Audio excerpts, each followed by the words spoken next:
It would be so much easier to be irate in this video if the powers that be were misguided. They aren't. I've let them state their case so they can tell you why things are the way they are. They have created their share of positive innovations. Our system is completely under NextBus, so you may go on your cell phone or on your computer and you can find out where every single bus on every single line is. This is the smart card. Mm-hmm.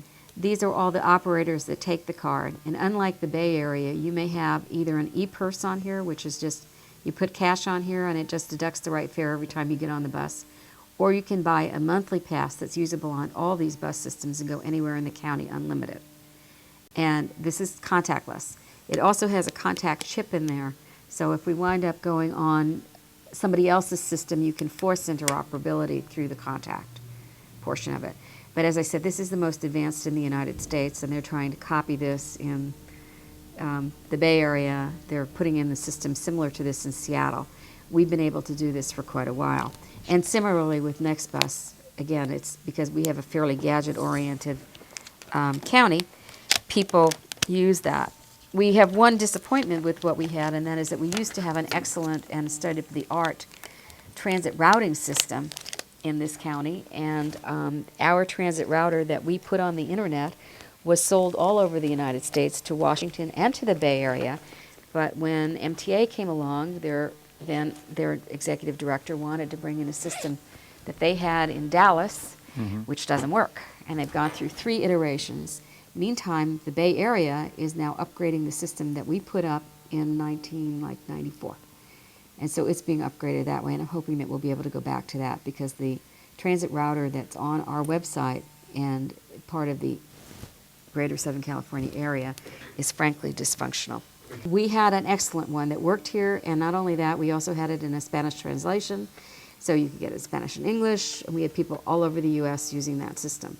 But we are the flea on the end of the dog, and the funding for it is not, the operating funding is not there. LA wanted something else, and so everybody in Southern California went along with that.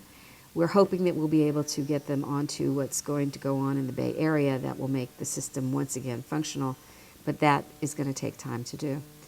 And, you know, again, we probably have in this county, with the exception of the highway side, where again it's limited by the dollars that we have available to us, some of the most advanced, what they call ITS, Intelligent Transportation Systems, activities in the transit system around.